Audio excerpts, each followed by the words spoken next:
Hello and welcome to and all. In today's class, we will move on to the next 5 marks question from Unit 3, Law of Demand. So SAQ 10, explain the law of demand. As usual, before going to the answer, I will briefly explain the law of demand. Okay, now the law of demand, it is also known as the price demand. And price demand is what is the relationship between the price of the commodity and the demand for a particular commodity. Okay, that is a price demand.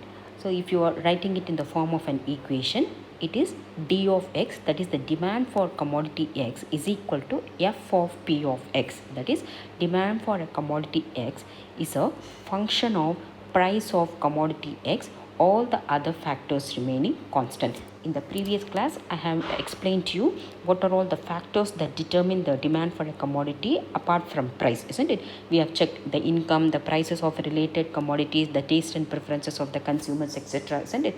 We have checked in the previous class. So assuming all the other factors of remaining constant, what is the relationship between the demand for a commodity and the price of a particular commodity? That is what is known as the price demand, and that is what is the law of demand. And as per this law of demand, it says or it expresses that there is an inverse relationship between the price of a commodity and the demand for a commodity. That is, if the price of x increases, demand for x will decrease, and if the price of x decreases, the demand for x will increase. Okay, this is what the law of demand explains. Okay, now the law of demand, as usual, any laws we are explaining with the help of a table and diagram, isn't it?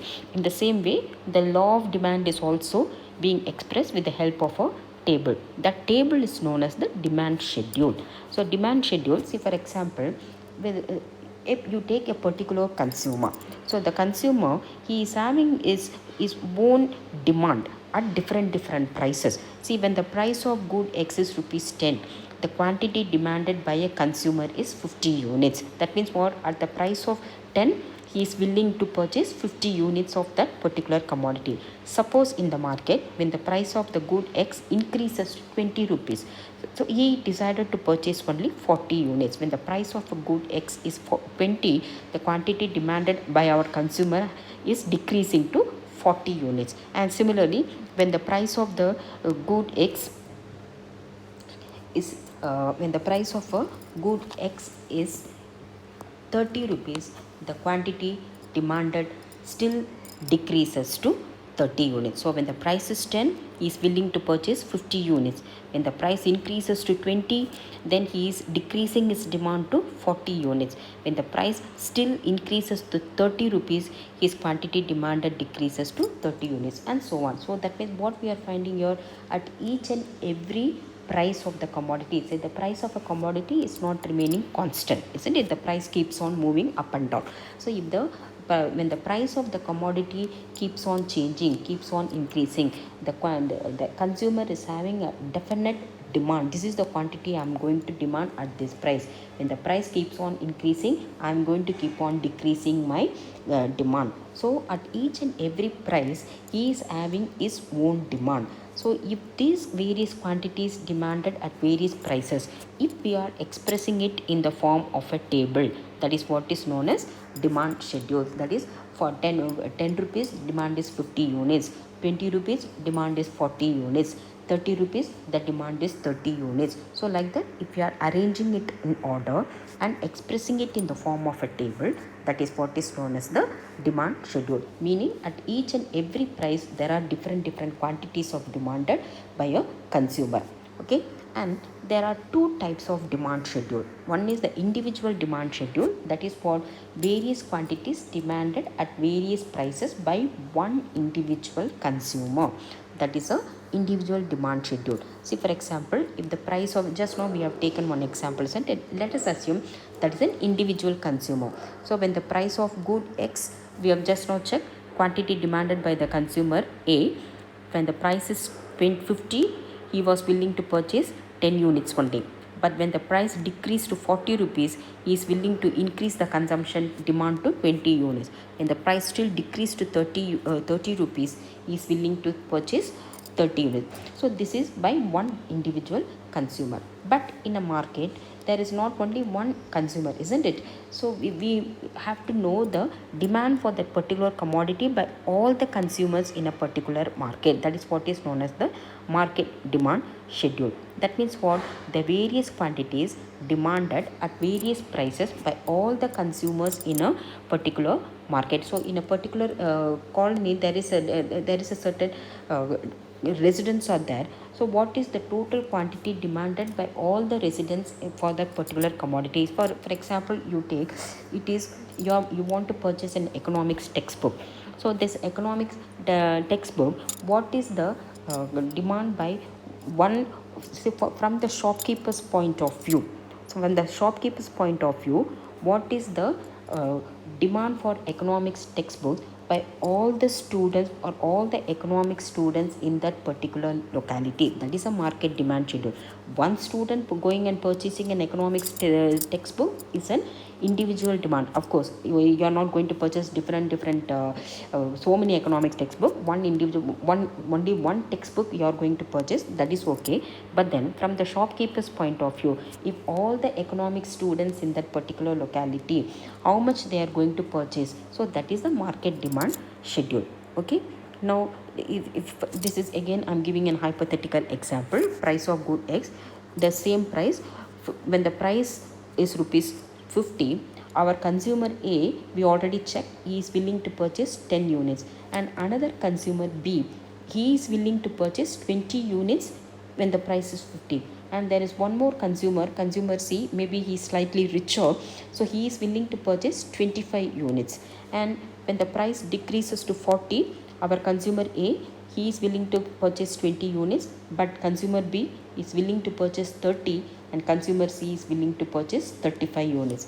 Similarly, when the price still decreased to 30 rupees, consumer A, is willing to increase the quantity demanded to 30 units, but our consumer B is willing to purchase 40 units, and our consumer C is willing to purchase 45 units. So this is each and every individual, they have different quantities demanding at different prices. Now you add all this, then what is the market demand? This is the total market demand for this commodity X. Okay, this is the demand for commodity X, market demand for good X. So you add all the individual demand, then you will arrive at the total demand for that particular commodity X. So when the price of is rupees 50, the demand for commodity X is 10 plus 20 plus 25, 55 units. When the price of commodity X decreases to 40 rupees, the demand for commodity X totally is increased to 20 plus 30 plus 35, 85 units. And when the price still decreased to 30 rupees, the total market demand for commodity X has increased to 30 plus 40 plus 45 is equal to 115 units. So all the individual demand, that is A plus B plus C. Okay, so you add all this, 10 plus 20 plus 25 is equal to 55. 20 plus 30 plus 35 is equal to 85. 30 plus 40 plus 45 is equal to 115. So this is the total market demand. So this is what is known as the market demand schedule. And what we are observing here, both the individual as well as the market demand schedule shows the inverse relation between price and quantity. That means when the price of the commodity decreased, the demand for the commodity increased. So this is an inverse relationship. The same thing you have to explain in the form of a diagram. So here I have drawn the individual demand curve. There's a y-axis the price, and x-axis we are representing the quantity demanded. So when the price happens to be P, the quantity demanded is OQ. So when the price happens to be P, the quantity demanded is OQ. Okay, when the price has decreased to P1, the quantity demanded has increased to Q1. Okay, now you join these points, then you will arrive at the demand curve DD. So what you are finding here, this is a downward or a negative sloping demand curve. So downward or negative sloping demand curve. So when if it is negative sloping demand curve, that means what? There is an inverse relationship between price and quantity demanded. Now this is the individual demand curve diagram. The same thing if we are expressing in the form of a market demand curve. So here the same thing, everything is a downward sloping. Okay, so DA is the demand by consumer A, that is the black one, and DB, which is represented in blue line, so this is the our consumer B, and green one DC, that is our demand by consumer C. So you can see that the demand for the consumer C is, we have seen that, isn't it? He is slightly richer. He demands more quantity than consumer B and consumer A. So you can see that the quantity demanded by consumer C is more compared to quantity demanded by consumer B and consumer A. Okay, now you add all these DA, DB and DC, that is represented by the red line, that is the market demand curve. So DA plus DB plus DC, that you have the market demand curve. Okay, you add all this. This is also a downward sloping curve, but only thing is you have to understand that the market demand curve is more slanting than the individual demand curve, because the quantity will be, so if it is slanting, that represents the x-axis we are representing quantity demanded, isn't it? The quantity demanded will be more when you are adding the demand of all the individuals, so it will be more slanting compared to the individual demand curve. Okay, so we are observing the same phenomena. Both individual and market demand curves exhibit the inverse relationship between price and demand as they are downward sloping. Okay, so this is the explanation of the law of demand. Now we will move on to the proper answer. So you have to explain the definition also, you have to mention the definition also, and there is a format. You know that when you are writing an answer law, there is a format. I have already explained to you when I was explaining the 10 marks answer, the law of diminishing marginal utility and all you have seen, isn't it? The way you have to write the answer. So SAQ 10, explain the law of demand. This is the actual answer. This is the way you have to write the answer. So introduction, law of demand is also known as price demand. It expresses the relationship between the demand for a commodity and its price, other factors of demand remaining constant. Okay, and what does the law of demand say? As per the law of demand, the demand for a commodity is inversely related to its price. If the price of the good X increases, its demand decreases, and vice versa. So you can mention here, if you want, you can mention here, this is the statement of the law. Okay, the first one is the introduction.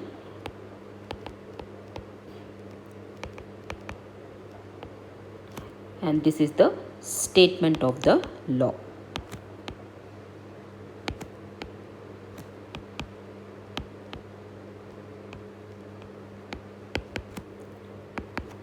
Okay, so this is what the law of demand said. As per the law of demand, the demand for a commodity is inversely related to its price. If the price of the good X increases, its demand decreases, and vice versa. Now we have to mention the definition. So this is the definition given by Marshall. You know that you have to mention as it is word by word. According to Marshall, starting with inverted commas, the amount demanded increases with a fall in price and diminishes with a rise in price when other things remain the same. Okay, you are not supposed to change the words. So the same statement, this is in Marshall's word. Okay, now the law of demand can be written as the equation d of x is equal to f of p of x. As I have mentioned it in the box. Okay, highlight whatever the important points. So that means what? D of x is the demand for good X, F represents the functional relationship, and P of x represents the price of good X. Of course, the other factors remaining constant. Okay, the same thing we are explaining in the form of a table, that is the demand schedule. So the next heading is the demand schedule, that is the table. The law of demand can be expressed in the form of a table, that is various quantities demanded at various prices either by an individual, which is known as individual demand schedule, or by all the consumers in a market, which is known as market demand schedule. So you might get even for 2 marks what is that individual demand schedule and market demand schedule. Okay, so see to it that you are remembering the how to write that answer. And the individual demand schedule So for first column, we are writing in the form of a table. So the first column, I have mentioned the price of apples in rupees, and the second column, quantity demanded in units. Okay. So when the price of, this is only an individual demand schedule. So when the price of apples was rupees 50, the individual demand is 10 units. When the price of apples continuously decreasing from 50 rupees, then 40, 30, 20 and 10. What is happening to the quantity demanded? The quantity demanded simultaneously, the quantity demanded keeps on increasing from 10 units to 50 units. So when the price of apples keeps on decreasing, the quantity demanded of apples keeps on increasing. Okay, that's what the explanation. In the above table, we can find that as the price of apples increases from 10 rupees to 50 rupees per piece, the quantity of apples demanded by an individual consumer, let us write as per the table. So instead of writing, we can find that as the price of apples, instead of increases, let me change it to, because in my table I have made it like an decreasing from 50 rupees. So when the price of apple decreases from rupees, again change this to rupees 50 to rupees 10. So it is better always to write as per the table. Okay, so in the table I have mentioned 50 rupees to 10 rupees. So in the above table, we can find that as the price of apples decreases from rupees 50 to rupees 10 per piece, the quantity of apples demanded by an individual consumer increases from 10 units to 50 units. Okay, now this is the explanation. Moving to the diagram, this is the individual demand curve. So you can either plot the points like it, or you can write like a Q1 P1 PQ P1 Q1. You can draw like that also. But here you can see that in the same table I have marked in a graph, and you are finding the downward sloping demand curve. So DD is the demand curve. So draw like this. Don't fail to mention what is in x-axis and y-axis. Always remember, y-axis will always represent price. Okay, and x-axis the quantity demanded. So you can see that DD is the demand curve, and mark that and mention here demand curve. Okay, so you can also mention, if you want, this is a downward sloping demand curve. Okay, downward or negative sloping, downward or negative sloping demand curve. Okay, the same thing, the explanation in the above diagram. DD is the downward sloping demand curve, indicating the inverse relationship between price and quantity demanded. Okay, so this is the answer for 5 marks, law of demand, which is also one of the important questions from the board exam point of view. Okay, so if you have any doubts, please mention them in the comment box. Otherwise, if you find this video useful, please like, share and also subscribe to my YouTube channel. Okay, until my next class, take care. Bye bye.